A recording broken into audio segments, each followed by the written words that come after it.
Mud ball. Mud ball! Oh, mud ball. Mud ball. Mud ball. Mud ball. Welcome to the Mudball Podcast. I'm here with Margot and Victor. Hello, morning. Hey, good morning. Happy to be here. Margot is from France and Victor is from Spain. So, tell me guys, what are some differences you guys notice from your hometown and the US in terms of golf? So first of all, I'd say probably like just how the course are designed, but also like, I mean, just the level of like general, like for girls, it's totally different. Like the level of play is totally different, but also like our handicap is different. There's a bunch of things. I mean, I don't know, Victor, like, do you think Yeah, about no, something I else? totally agree with all of those points, Margo. Definitely, the courses are. I'd say they are a lot different. Mapped out in like Spain at least, where I've played, and in here, and the difference in level I see for the boys is pretty much the same. I mean, you get like insane players everywhere, and not so insane players everywhere too. So I'd say it's pretty much the same. But yeah, I totally agree with that, Margo. How's the difference in competition? Like, here it's pretty competitive, but is there like a lot of stuff that's different? Especially in like junior golf or amateur golf? Yeah, I'd say so because like I don't know how the system is here, but in Spain, for example, you can only get into events depending on your handicap. So like for example, say you're 0.5 handicap and the 120th player is like 0.1, you don't get into the tournament. So only 0.1 under play the tournament. You know what I mean? Yeah, but like I'm a scratch handicap here because I just put everything as like even par. Yeah, no, yeah, that's something we gotta discuss too.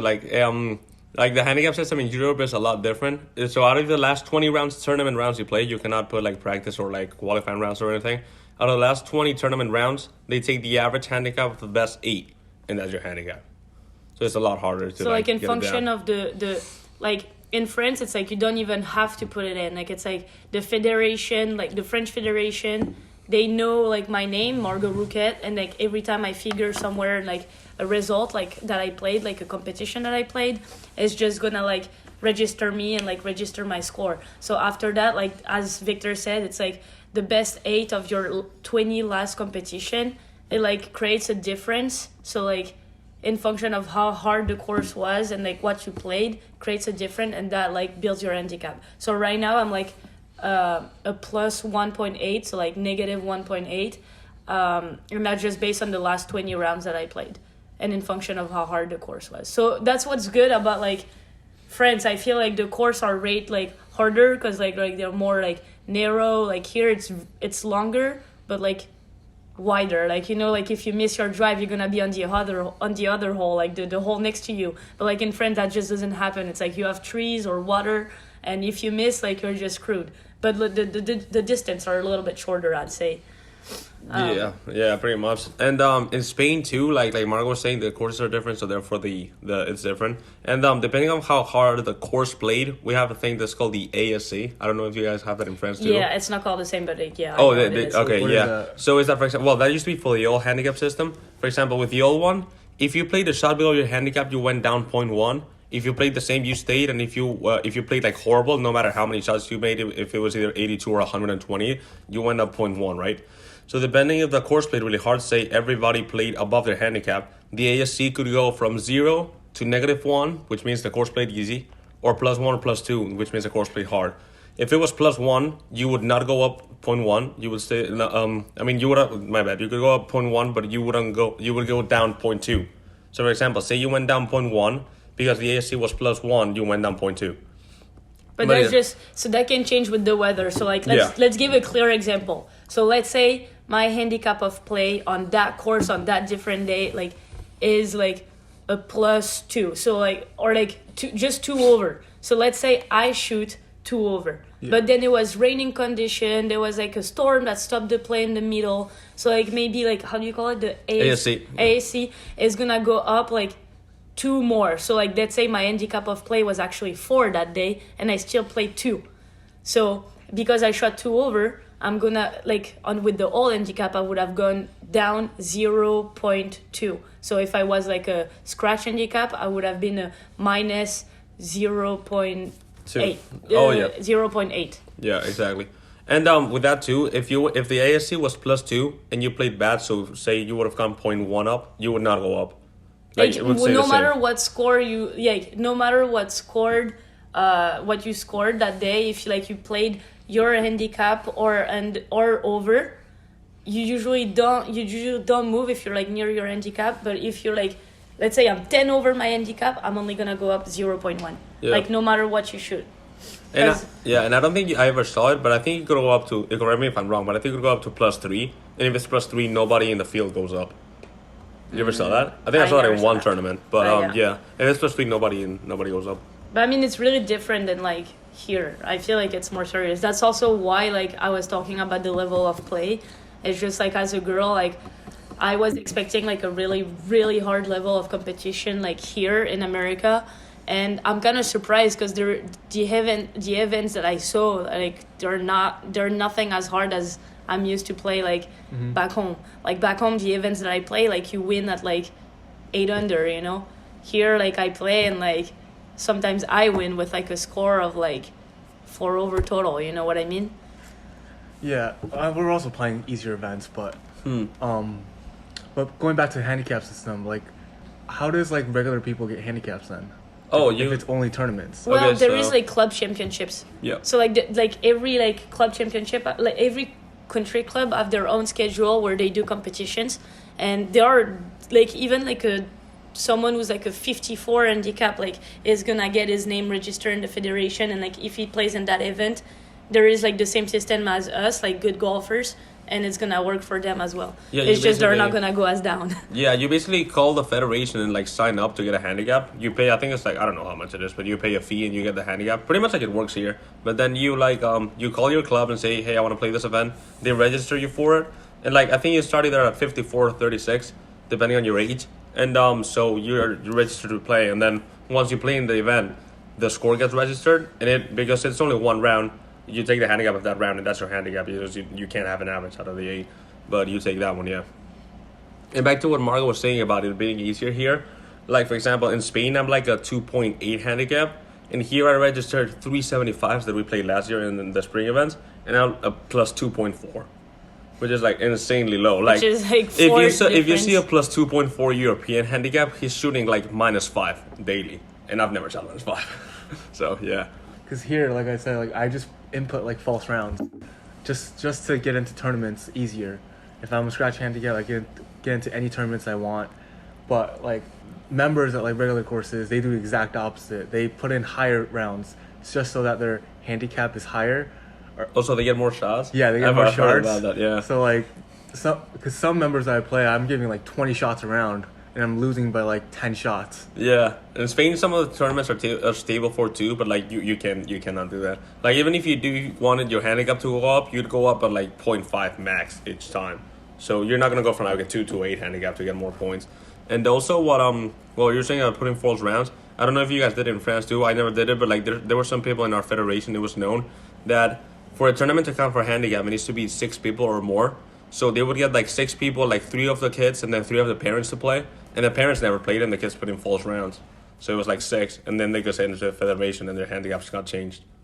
So that's how they did it to get into tournaments. You ever heard about that? No, I never heard about this, but like actually just hearing Nate like talking like, oh my god, like we put false round and stuff, like I think that's like, as I said, like I was just a little disappointed of the level, but also like it's just the mentality, you know, of things. Like I feel like kind of like forged us to like be realistic about our game and all. Like it's just like, I'm not saying all Americans are like not realistic, because of course like there is great players here. It's just like I'm referring to people I know, like, you know, and like people I played with in tournaments.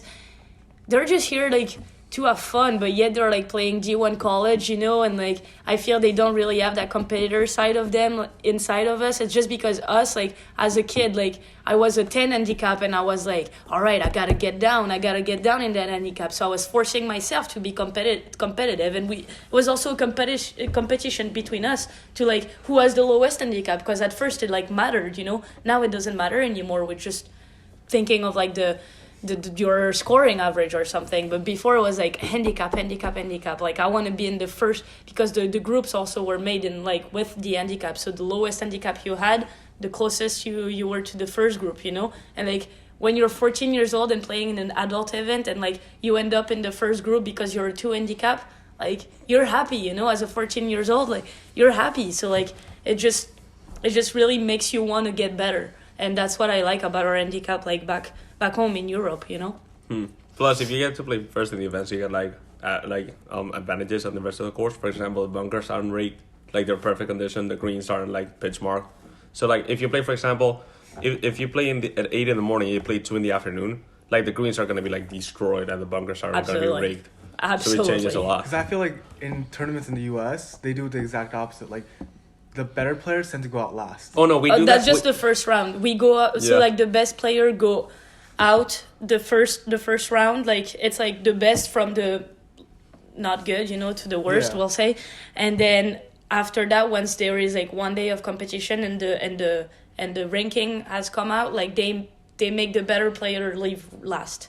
Yeah, so. That's in like 3-day events. If you're playing a 4-day event, at least in Spain, for example, yeah. the better handicaps go out first the first day and last the second day, and that's like scheduled. And then that's on the third, fourth day is like the stellar group, we call it, which is the best players go out last. It's like after the cut, they make like the thing after for the ranking from the ranking, but before the cut they just inverse. So there is like it's like fair, we'll say, like, you know, the one who went first, like they go first the first day and then they go last the next day. So it's like it's totally reverse and no one has an advantage. Yeah. And then once you make the cut, they just do ranking wise, like. Yeah, and like that advantage like plays a lot because I played a professional event back in 2017 and I went out on one of the last, obviously, because I wasn't a pro, on the first day, and like the wind literally changed by 20 miles per hour from if you went on the morning or you went to the afternoon. So like you will see the like guys in the morning shoot like insanely low scores and the guys in the afternoon insanely high scores, and the day after it got reversed, so it was like level. You know what I mean? Mm-hmm. So back to the competitiveness in the U.S. Like,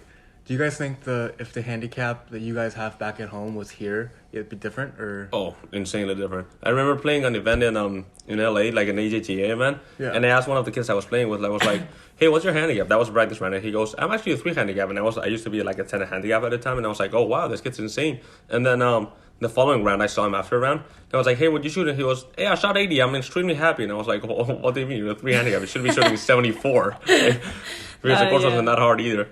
No, yeah, definitely. I think it would definitely just change the competitive side of it. But, like, at the same time, I'm thinking, like, you know, you cannot, like, I don't know, for girls, it's really different. Like, you guys, I feel like it's constant competitiveness, you know, like, even in your team, like, you guys are just always competitive with each other. You always want to win. You always chirp each other. It's very different for the girls. Like,